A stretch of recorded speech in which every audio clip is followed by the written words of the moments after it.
आज का भक्ति योग का प्रसंग है शरणागति का रहस्य। शरणागति का रहस्य क्या है, इसको वास्तव में भगवान ही जानते हैं। फिर भी अपनी समझ में आई बात कहने की चेष्टा की जाती है, क्योंकि हर एक आदमी जो बात कहता है उससे वह अपनी बुद्धि का ही परिचय देता है।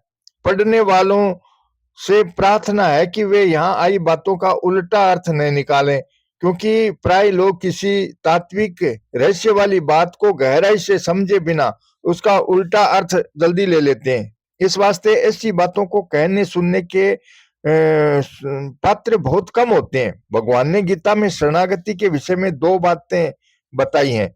मामेकम शरणम ब्रज, अनन्य भाव से केवल मेरी शरण में आ जा। स सर्व विद भजति माम सर्व भावेन भारत है। वह सर्वज्ञ पुरुष सर्व भाव से मेरे को बसता है। तमेव शरणम गच्छ सर्व भावेन भारत है। तो सर्व भाव से उस परमात्मा की शरण में जा, तो हम भगवान के शरण कैसे हो जाएं? केवल एक भगवान के शरण हो जाएं, ये यानी भगवान के गुण ऐश्वर्य आदि की तरफ नजर न रखें और सर्व भाव से भगवान के शरण हो जाएं, यानी साथ में अपनी कोई सांसारिक कामना न रखें। केवल एक भगवान के शरण होने का रहस्य यह है कि भगवान के अनंत गुण है, प्रभाव है, तत्व है, रहस्य है, महिमा है, लीलाएं हैं, नाम है, धाम है, भगवान का अनंत ऐश्वर्य है, माधुर्य है, सौंदर्य है। इन विभूतियों की तरफ शरणागत भक्त देखता ही नहीं। उसका यही एक भाव रहता है कि मैं केवल भगवान का हूं और केवल भगवान ही मेरे हैं। अगर वह गुण प्रभाव आदि की तरफ देखकर भगवान की शरण लेता है, तो वास्तव में वह गुण प्रभाव आदि के ही शरण हुआ, भगवान के शरण नहीं हुआ। परंतु इन बातों का उल्टा अर्थ न लगा लें। उल्टा अर्थ लगाना क्या है? भगवान के गुण प्रभाव, नाम, धाम, ऐश्वर्य, माधुर्य, सौंदर्य आदि को मानना ही नहीं, इनकी तरफ जाना ही नहीं, अब कुछ करना है ही नहीं। न भजन करना है, न भगवान के गुण प्रभाव लीला आदि सुननी है, न भगवान के धाम में जाना है। यह उल्टा अर्थ लगाना है। इसका ऐसा अर्थ लगाना महान अनर्थ करना है। केवल एक भगवान के शरण होने का मतलब है केवल भगवान मेरे हैं। अब वे ऐश्वर्य संपन्न है तो बड़ी अच्छी बात, और कुछ भी ऐश्वर्य नहीं है तो बड़ी अच्छी बात। वे बड़े दयालु हैं तो बड़ी अच्छी बात, और बड़े कठोर हैं तो उनके सामने दुनिया में कोई कठोर है ही नहीं तो बड़ी अच्छी बात है। उनका बड़ा भारी प्रभाव है तो बड़ी अच्छी बात, और उनमें कोई प्रभाव नहीं है तो बड़ी अच्छी बात। शरणागत में इन बातों की कोई परवाह नहीं होती। उनका तो एक ही भाव रहता है कि भगवान जैसे भी हैं हमारे हैं। भगवान की इन बातों की परवाह न होने से भगवान का ऐश्वर्य, सौंदर्य, माधुर्य, गुण प्रभाव आदि चले जाएंगे, ऐसी बात नहीं है। पर हम उनकी परवाह नहीं करेंगे तो हमारी असली शरणागति होगी। जहां गुण प्रभाव आदि को लेकर भगवान की शरण होते हैं, वहां केवल भगवान की शरण नहीं होते, प्रत्युत गुण प्रभाव आदि की शरण होते हैं। जैसे कोई रुपयों वाले आदमी का आदर करे तो वास्तव में वह आदर उस आदमी का नहीं, रुपयों का है। किसी मिनिस्टर का कितना ही आदर किया जाए तो वह आदर उसका नहीं, मिनिस्ट्री पद का है। किसी बलवान व्यक्ति का आदर किया जाए तो वह उसके बल का आदर है, उसका खुद का आदर नहीं है। परंतु अगर कोई केवल व्यक्ति धनी आदि का आदर न करे, तो इससे धनी का या धन या मिनिस्ट्री की मिनिस्ट्री चली जाएगी, यह बात नहीं है, वह तो रहेगी ही। ऐसे ही केवल भगवान की शरण होने से भगवान के गुण प्रभाव आदि चले जाएंगे, ऐसी बात नहीं है। परंतु हमारी नजर तो केवल भगवान पर ही रहनी चाहिए, उनके गुण आदि पर नहीं। सप्तऋषियों ने जब पार्वती जी के सामने शिव जी के अनेक अवगुणों और विष्णु के अनेक सद्गुणों का वर्णन करते हुए उन्हें शिव जी का त्याग करने के लिए कहा, तो पार्वती जी ने उन्हें यही उत्तर दिया, महादेव अवगुण भवन विष्णु सकल गुण धाम, जय कर मनोरम जाहि सन ते ते सन काम। ऐसी ही बात गोपियों ने उद्धव जी से कही थी। उद्धव मन माने की बात, दाक छुहारा झाड़ अमृत फल विष कीड़ा विष खात, जो चकोर को दे कपूर को तजी अंगार अघात, मधुप करत घर कोरे काठ में बंधत कमल के पात, जो पतंग हित जान आपको दीपक सो लपटाए, सूरदास जाको मन जासो ताको सोई सुहाय। भगवान के प्रभाव आदि की तरफ देखने वाले को, उससे प्रेम करने वाले को मुक्ति, ऐश्वर्य आदि तो मिल जाएगा, पर भगवान नहीं मिल सकते। भगवान के प्रभाव की तरफ न देखने वाला भगवत प्रेमी भक्त ही भगवान को पा सकता है। इतना ही नहीं, वह प्रेमी भक्त भगवान को बांध सकता है, उसकी बिक्री कर सकता है। भगवान देखते हैं कि वह मेरे से प्रेम करता है, मेरे प्रभाव की तरफ देखता तक नहीं, तो भगवान के मन में उसका बड़ा आदर होता है। प्रभाव की तरफ देखना यह सिद्ध करता है कि हमारे में कुछ पाने की कामना है, हमारे मन में उस कामना वाले पदार्थ का आदर है।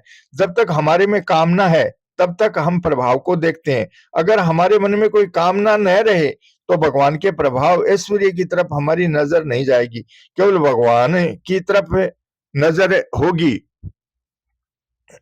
तो हम भगवान के शरण हो जाएंगे, भगवान के अपने हो जाएंगे। विचार करें, पूतना राक्षसी जहर लगाकर सतन मुख में देती है, उसको भगवान ने माता की गति दे दी, जसोमती की गति पाई। अर्थात जो मुक्ति यशोदा मैया को मिले वह मुक्ति पूतना को मिल गई। जो मुख में जहर देती है उसे तो भगवान ने मुक्ति दे दी। अब जो रोजाना दूध पिलाती है उस मैया को भगवान क्या दें? तो अनंत जीवों को मुक्ति देने वाले भगवान मैया के अधीन हो गए, उन्हें अपने आप को ही दे दिया। मैया के इतने बसीभूत हो गए कि मैया छड़ी दिखाती तो वह डरकर रोने लग जाते, कारण कि मैया की भगवान के प्रभाव ऐश्वर्य की तरफ नजर ही नहीं है। इस प्रकार जो भगवान से मुक्ति चाहते हैं उन्हें भगवान मुक्ति दे देते हैं, पर जो कुछ नहीं चाहता उसे भगवान अपने आप को ही दे देते हैं। सर्व भाव से भगवान की शरण होने का रहस्य यह है कि हमारा शरीर अच्छा है, इंद्रियां वश में है, मन बुद्धि निर्मल है, बुद्धि से हम ठीक जानते हैं, हम पढ़े लिखे हैं, हम यशस्वी हैं, हमारा संसार में मान है, इस प्रकार हम भी कुछ हैं, ऐसा मानकर भगवान की शरण होना शरणागति नहीं है। भगवान की शरण होने के बाद शरणागत को ऐसा विचार भी नहीं करना चाहिए कि हमारा शरीर ऐसा होना चाहिए, हमारी बुद्धि ऐसी होनी चाहिए, हमारा मन ऐसा होना चाहिए, हमारा ऐसा ध्यान लगना चाहिए, हमारी ऐसी भावना होनी चाहिए, हमारे जीवन में ऐसे ऐसे बदलाव आने चाहिए, हमारे ऐसे आचरण होने चाहिए, हमारे में ऐसा प्रेम होना चाहिए कि कथा कीर्तन सुनने पर आंसू बहने लगे, कंठ गदगद हो जाए। पर ऐसा हमारे जीवन में हुआ ही नहीं तो हम भगवान की शरण कैसे हुए? आदि आदि ये बातें अनन्य शरणागति की कसौटी नहीं है। जो अनन्य शरण हो जाता है वह यह देखता ही नहीं कि शरीर बीमार है कि स्वस्थ है, मन चंचल है कि स्थिर है, बुद्धि में जानकारी है कि अनजानपना है, अपने में मूर्खता है कि विद्वता है, योग्यता है कि अयोग्यता है आदि। इन सब की तरफ वह सपने में भी नहीं देखता, क्योंकि उसकी नजर में ये सब चीजें कूड़ा करकट हैं जिन्हें अपने साथ नहीं लेना है। यदि इन चीजों की तरफ देखेगा तो अभिमान ही बढ़ेगा कि मैं भगवान का शरणागत भक्त हूं, अथवा निराश होना पड़ेगा कि मैं भगवान के शरण तो हो गया पर भक्तों के गुण इत्यादि तो मेरे में आए ही नहीं। मतलब यह हुआ कि अगर अपने में भक्तों के गुण दिखाई देंगे तो उनका अभिमान हो जाएगा, और अगर नहीं दिखाई देंगे तो निराशा हो जाएगी। इस वास्ते यही अच्छा है कि भगवान की शरण होने के बाद इन गुणों की तरफ बोलकर भी नहीं देखें। इसका ये उल्टा अर्थ न लगा लें कि हम चाहे बैर विरोध करें, चाहे द्वेष करें, चाहे ममता करें, चाहे जो कुछ करें, यह अर्थ बिल्कुल नहीं है। मतलब है कि इन गुणों की तरफ ख्याल ही नहीं करना चाहिए। भगवान के शरण होने वाले भक्त में ये सब के सब गुण अपने आप ही आएंगे, पर इनके आने या न आने से उसको कोई मतलब नहीं रखना चाहिए। अपने में ऐसी कसौटी नहीं लगानी चाहिए कि अपने में ये गुण या लक्षण है या नहीं। सच्चा शरणागत भक्त तो भगवान के गुणों की तरफ भी नहीं देखता और अपने गुणों की तरफ भी नहीं देखता। वह भगवान के ऊंचे ऊंचे प्रेमियों की तरफ भी नहीं देखता कि ऊंचे प्रेमी ऐसे ऐसे होते हैं, तत्व को जानने वाले जीवन मुक्त ऐसे ऐसे होते हैं। प्राय लोग ऐसे कसौटी लगाते हैं कि यह भगवान का भजन करता तो बीमार कैसे हो गया, भगवान का भक्त हो गया तो उसको बुखार क्यों आ गया, उस पर दुख क्यों आ गया, उसका बेटा क्यों मर गया, उसका धन क्यों चला गया, उसका संसार में अपयश क्यों हो गया, उसका निरादर क्यों हो गया, आदि आदि। ऐसे ऐसी कसौटी कसना बिल्कुल फालतू बात है, बड़े नीचे दर्जे की बात है। ऐसे लोगों को क्या समझाए, वे सत्संग के नजदीक ही नहीं आए, इसी वास्ते उनको इस बात का पता ही नहीं है कि भक्ति क्या होती है, शरणागति क्या होती है। वे इन बातों को समझ ही नहीं सकते। परंतु इसका अर्थ यह भी नहीं है कि भगवान का भक्त दरिद्र होता ही है, उसका संसार में अपमान होता ही है, उसकी निंदा होती ही है। शरणागत भक्त को तो निंदा प्रशंसा रोग निरोगता आदि से कोई मतलब ही नहीं होता। इनकी तरफ वह देखता ही नहीं, वह यही देखता है कि मैं हूं और भगवान है। बस अब संसार में क्या है क्या नहीं, त्रिलोकी में क्या है क्या नहीं, प्रभु ऐसे हैं, वे उत्पत्ति स्थिति और प्रलय करने वाले हैं, इन बातों की तरफ उसकी नजरें जाती ही नहीं है। किसी ने एक संत से पूछा, आप किस भगवान के भक्त हो? जो उत्पत्ति स्थिति प्रलय करते हैं, उनके भक्त हो क्या? तो उस संत ने उत्तर दिया, हमारे भगवान का तो उत्पत्ति स्थिति प्रलय के साथ कोई संबंध है ही नहीं। यह तो हमारे प्रभु का एक ऐश्वर्य है, यह कोई विशेष बात नहीं है। शरणागत भक्त को ऐसा होना चाहिए, ऐश्वर्य आदि की तरफ उसकी नजर ही नहीं होनी चाहिए। ऋषिकेश में गंगा जी के किनारे टीबड़ी पर शाम को सत्संग हो रहा था। गर्मी पड़ रही थी। उधर से गंगा जी की ठंडी हवा की लहर आई तो एक सज्जन ने कहा, कैसी ठंडी हवा की लहर आ रही है? पास बैठे दूसरे सज्जन ने उससे कहा, हवा को देखने के लिए तुम्हें टाइम कैसे मिल गया? यह ठंडी हवा आई, अब यह गर्म आई, इस तरफ तुम्हारा ख्याल कैसे चला गया? भगवान के भजन में लगे हो तो ठंडी आई या गर्म आई, सुख आया या दुख आया, इस तरफ जब तक ख्याल है तब तक भगवान की तरफ ख्याल कहाँ? इसी विषय में हमने एक कहानी सुनी है। कहानी तो नीचे दर्जे की है पर उसका मतलब बड़ा अच्छा है। एक कुलीटा स्त्री थी। उसको किसी पुरुष से संकेत मिला कि इस समय अमुक स्थान पर तुम आ जाना। तो वह समय पर अपने प्रेमी के पास जा रही थी। रास्ते में एक मस्जिद पड़ती थी। मस्जिद की दीवार छोटी छोटी थी। दीवार के पास ही वहां का मौलवी झुककर नमाज पढ़ रहा था। वह उल्टा अनजाने में उसके ऊपर पैर रख कर निकल गई। मौलवी को बड़ा गुस्सा आया कि कैसी औरत है यह, इसने मेरे पर जूती सहित पैर रखकर हमको नापाक अशुद्ध बना दिया। वह वहीं बैठकर उसको देखता रहा कि कब आएगी। जब वह उल्टा पीछे लौटकर आई तो मौलवी ने उसको धमकाया कि कैसी बेअक्ल हो तुम, हम परवरदिगार की बंदगी में बैठे थे, नमाज पढ़ रहे थे और तुम हमारे पर पैर रखकर चली गई। तब वह बोली, मैं नर राची ना लखी, तुम कस लख्यो सुजान, पढ़ी कुरान बोरा भया राचो नहीं रहमान। एक पुरुष के ध्यान में रहने के कारण मेरे को इसका पता ही नहीं लगा कि सामने दीवार है या कोई आदमी है। पर तू तो भगवान के ध्यान में था, फिर तूने मेरे को कैसे पहचान लिया कि वह यही थी? तू केवल कुरान पढ़ पढ़ कर बावड़ा हो गया है। अगर तू भगवान के ध्यान में रचा हुआ होता तो मुझे पहचान लेता क्या? कौन आया, कैसे आया, मनुष्य था कि पशु था कि पक्षी था क्या नहीं था, कौन ऊपर आया कौन नीचे आया, किसने पैर रखा, इधर तेरा ख्याल ही क्यों जाता? मतलब है कि एक भगवान को छोड़कर किसी की तरफ ध्यान ही कैसे जाए, दूसरी बातों का पता ही कैसे लगे? जब तक दूसरी बातों का पता लगता है, दूसरी बातों में मन रमता है, तब तक शरणागति नहीं हुई। कौरव पांडव जो लड़के थे तो वे अस्त्र शस्त्र सीख रहे थे। सीख कर जब तैयार हो गए तो उनकी परीक्षा ली गई। एक वृक्ष पर एक बनावटी चिड़िया बैठा दी गई और सबसे कहा गया कि उसे चिड़िया के कंठ पर तीर मारकर दिखाओ। एक एक करके सभी आने लगे। गुरुजी पहले सबसे अलग अलग पूछते कि बताओ तुम्हें वहां क्या दिख रहा है? तो कोई कहता है कि हमें तो वृक्ष दिखता है, कोई कहता है कि हमें तो टहनी दिखती है, कोई कहता है कि हमें तो चिड़िया दिखती है, चोंच भी दिखती है, पंख भी दिखते हैं। ऐसा कहने वालों को वहां से हटा दिया गया। जब अर्जुन की बारी आई तो उनसे पूछा गया कि तुमको क्या दिखता है? तो अर्जुन ने कहा कि मेरे को तो केवल कंठ ही दिखता है और कुछ भी नहीं दिखता। तब अर्जुन से बाण मारने के लिए कहा गया। अर्जुन ने अपने बाण से उस चिड़िया का कंठ भेद दिया, क्योंकि उसकी लक्ष्य पर नजर थी। अगर चिड़िया दिखती है, पेड़ दिखता है, पंख दिखते हैं तो लक्ष्य कहाँ सदा? अभी तो नजर फैली हुई है। लक्ष्य होने पर तो वही दिखेगा जो लक्ष्य होगा। लक्ष्य के सिवाय दूसरा कुछ दिखेगा ही नहीं। इसी प्रकार जब मनुष्य का लक्ष्य एक भगवान की तरफ नहीं हुआ, तब तक वह अनन्य कैसे हुआ? अव्यभिचारी अनन्य योग होना चाहिए। मई चान्य योगेन भक्तिर व्यभिचारिणी। अन्य योग नहीं होना चाहिए, अर्थात शरीर, मन, बुद्धि, अहम आदि की सहायता नहीं होनी चाहिए।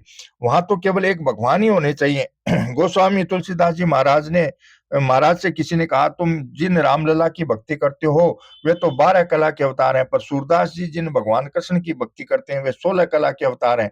यह सुनते ही गोस्वामी जी महाराज उनके पैरों में गिर पड़े और बोले, अहो आपने बड़ी भारी कृपा कर दी। मैं तो राम को दशरथ के लाडले कुंवर समझकर ही भक्ति करता था, अब पता लगा कि वे 12 कला के अवतार हैं। इतने बड़े हैं वे। आपने आज नई बात बताकर बड़ा उपकार किया। अब कृष्ण 16 कला के अवतार हैं, यह बात उन्होंने सुनी ही नहीं। इस तरफ उनका ध्यान ही नहीं गया। भगवान के प्रति भक्तों के अलग अलग भाव होते हैं। कोई कहता है कि दशरथ जी की गोद में खेलने वाले जो रामलला हैं वे ही हमारे इष्ट हैं। इष्ट देव मम बालक रामा। राजाधिराज रामचंद्र जी नहीं, छोटा सा रामलला। कोई भक्त कहता है कि हमारे इष्ट तो लड्डू गोपाल हैं, नंद के लाला हैं। वे भक्त अपने रामलला को, नंदलाला को संतों से आशीर्वाद दिलाते हैं, तो भगवान को यह प्यारा लगता है। मतलब है कि भक्तों की नजर भगवान के ऐश्वर्य की तरफ जाती ही नहीं। या ब्रज रज की परस से मुक्ति मिलत है चार, वा रज को नित गोपिका डारत डगर बुहार। आंगन की जिस रज में कन्हैया खेलते हैं, वह रज कोई ले ले तो उसको चारों प्रकार की मुक्ति मिल जाए, पर यशोदा मैया उसी रज को बुहार कर बाहर फेंक देती है। मैया के लिए तो वह कूड़ा करकट है। अब मुक्ति किसको चाहिए? मैया का केवल कन्हैया की तरफ ही ख्याल है, न तो कन्हैया के ऐश्वर्य की तरफ ख्याल है और न योग्यता की तरफ ही ख्याल है।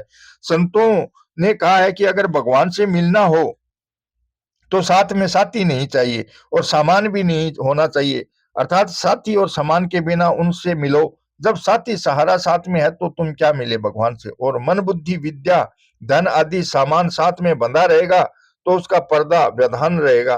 पर्दे में मिलन थोड़ी होता है, वहां तो कपड़े का भी व्यवधान होता है। कपड़ा ही नहीं, माला भी आड़ में आ जाए तो मिलना क्या हुआ?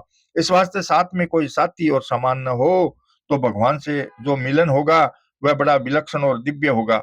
एक महात्मा जी को खेत में काम करने वाला एक ब्रजवासी ग्वाला मिल गया। वह भगवान का भक्त था। महात्मा जी ने उससे पूछा, तुम क्या करते हो? उसने कहा, हम तो अपने लाला कन्हैया का काम करते हैं। महात्मा जी ने कहा, हम भगवान के अनन्य भक्त हैं। तुम क्या हो? उसने कहा, हम फनने भक्त हैं। महात्मा जी ने पूछा, फनने भक्त क्या होता है? तो उसने भी पूछा, अनन्य भक्त क्या होता है? महात्मा जी ने कहा, अनन्य भक्त वह होता है जो सूर्य, शक्ति, गणेश, ब्रह्मा आदि किसी को भी न माने, केवल हमारे कन्हैया को ही माने। उसने कहा, बाबा जी हम तो इन ससुरों का नाम भी नहीं जानते कि ये क्या होते हैं, क्या नहीं होते, हमें इनका पता ही नहीं है। हम तो फनने हो गए ना। इस प्रकार ब्रह्म क्या होता है, आत्मा क्या होती है, सगुण और निर्गुण क्या होता है, साकार और निराकार क्या होता है, इत्यादि बातों की तरफ शरणागत भक्त का ख्याल ही नहीं होना चाहिए। ब्रज की एक बात है, एक संत कुएं पर किसी से बात कर रहे थे कि ब्रह्म है, परमात्मा है, जीवात्मा है आदि। वहां एक गोपी जल भरने आई।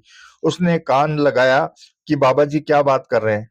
जब वह गोपी दूसरी गोपी से मिली तो उससे पूछा, अरे सखी, यह ब्रह्म क्या होता है? उसने कहा, हमारे कन्हैया की कोई अड़ोसी पड़ोसी सगा संबंधी होगा, हम लोग तो जानती नहीं। सखी, ये लोग उसी की धुन में लगे हैं ना, इस वास्ते सब जानते हैं। हमारे तो एक नंद के लाला ही हैं, कोई काम है हो तो नंद बाबा से कह देंगे, गिरिराज से कह देंगे कि महाराज आप कृपा करो, कन्हैया तो भोला वाला है, वह क्या समझेगा और क्या कहेगा, कन्हैया से क्या मिलेगा? अरे सखी, वह कन्हैया हमारा है और क्या मिलेगा? हम भी अकेले हैं और वह कन्हैया भी अकेला है। हमारे पास भी कुछ सामान नहीं और उनके पास भी कुछ सामान नहीं। बिल्कुल नंग धड़ंग बाबा, नगन मूर्ति बाल गोपाल की, कतरनी बरनी जगजाल की। अब ऐसे कन्हैया से क्या मिलेगा? यशोदा मैया दाऊ जी से कहती हैं, देख दाऊ, यह कन्हैया बहुत भोला भाला है, तुम इसका ख्याल रखा कर कि कहीं यह जंगल में दूर न चला जाए। दाऊ जी कहते हैं, मैया यह कन्हैया बड़ा चंचल है, जंगल में मेरे साथ चलता है तो चलते चलते कोई सांप का बिल देखता है तो उसमें हाथ डाल देता है। अब इसे कोई सांप काट ले तो मैया कहती है, बेटा अभी ये छोटा सा अबोध बालक है, तू बड़ा है, इस वास्ते तू इसकी निगाह रखा कर। अब दाऊ भैया और सब ग्वाल बाल कन्हैया की निगाह रखते हैं। ग्वाल बाल और यशोदा मैया से कोई कहे कि कन्हैया तो सब दुनिया का पालन करता है, तो वे यही कहेंगी कि तुम्हारा ऐसा भगवान होगा जो सब दुनिया का पालन करता होगा। हमारा तो ऐसा नहीं है, हमारा छोटा सा कन्हैया दुनिया का पालन पालन करेगा क्या? एक बाबा जी की गोपियों से बात चली। वे बाबा जी बात करते करते कहने लगे कि कृष्ण इतने ऐश्वर्यशाली हैं, उनका इतना माधुर्य है, उनके पास ऐश्वर्य का इतना खजाना है आदि। तो गोपियां कहने लगी, महाराज उस खजाने की चाबी तो हमारे पास है, कन्हैया के पास क्या है? उसके पास तो कुछ भी नहीं है, कोई उससे मांगेगा तो वह कहां से देगा? इस वास्ते किसी को कुछ चाहिए तो कन्हैया के पास न जाएं, कन्हैया के पास उसकी शरण में तो वही जाए जिसको कभी कुछ नहीं चाहिए, किसी भी अवस्था में कुछ भी नहीं चाहिए, अर्थात विपत्ति मौत आदि की अवस्था में भी मेरी थोड़ी सहायता कर दो, रक्षा कर दो, ऐसा भाव नहीं हो। भगवान श्री राम से वाल्मीकि जी कहते हैं, जाहिन चाहिए कबहू कछु तुम सन सहज स्नेहु, बसहु निरंतर तासु मन सो राउर निज गेहूं। कुछ भी चाहने का भाव न होने से भगवान स्वाभाविक ही प्यारे लगते हैं, मीठे लगते हैं। तुम सन सहज स्नेहु, जिसमें चाह नहीं है वह भगवान का खास घर है। सो राउर निज गेहूं, यदि चाहना भी साथ में रखें और भगवान को भी साथ में रखें तो वह भगवान का खास घर नहीं है। भगवान के साथ सहज स्नेह हो, स्नेह में कोई मिलावट न हो, अर्थात कुछ भी चाहना न हो। जहां कुछ भी चाहना हो जाए वहां प्रेम कैसा, वहां तो आसक्ति, वासना, मोह, ममता ही होते हैं। इस वास्ते गोपियां सावधान करती हुई कहती हैं, या यात पांथा पति भीमेरैया दिगंबर को अपी तमाल नील। अरे पति को उस गली से मत जाना, वह बड़ी भयावनी है। वहां अपने नितंब बिंब पर दोनों हाथ रखे जो तमाल के समान नीले रंग का एक नंग धड़ंग बालक खड़ा है, वह केवल देखने मात्र का अवधूत है। वास्तव में तो वह अपने पास में से होकर निकलने वाले किसी भी पथिक के चित्त रूपी धन को लूटे बिना नहीं रहता। वह जो काला काला नंग धड़ंग बालक खड़ा है ना, उससे तुम लूट जाओगे, रीते रह जाओगे। वह ऐसा चोर है कि सब खत्म कर देगा। उधर जाना ही मत, पहले ही ख्याल रखना, अगर चले गए तो फिर सदा के लिए ही चले गए। इस वास्ते कोई अच्छी तरह से जीना चाहे तो उधर मत जाए। उसका नाम कृष्ण है ने। कृष्ण कहते हैं खींचने वाले को, एक बार खींच ले तो फिर छोड़े ही नहीं। उससे पहचान न हो तब तक तो ठीक है, अगर उससे पहचान हो गई तो फिर मामला खत्म, फिर किसी काम के नहीं रहोगे, त्रिलोकी भर में निकम्मे हो जाओगे। नारायण बोरी भई डोले रही न काहुन काम की, जाही लगन लगी घनश्याम की। हाँ, जो किसी काम का नहीं होता वह सबके लिए सब काम का होता है, परंतु उसको किसी काम से कोई मतलब नहीं होता।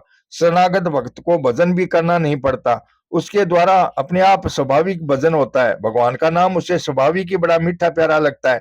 अगर कोई पूछे कि तुम श्वास क्यों लेते हो, यह हवा को भीतर बाहर करने का क्या धंधा शुरू कर रखा है, तो यही कहेंगे कि ये भाई ये धंधा नहीं है, इसके बिना हम जी ही नहीं सकते। ऐसे ही शरणागत भक्त भजन के बिना रह ही नहीं सकता। जिसको सब कुछ अर्पित कर दिया, उसके विस्मरण में परम व्याकुलता महान छटपटाट होने लगती है।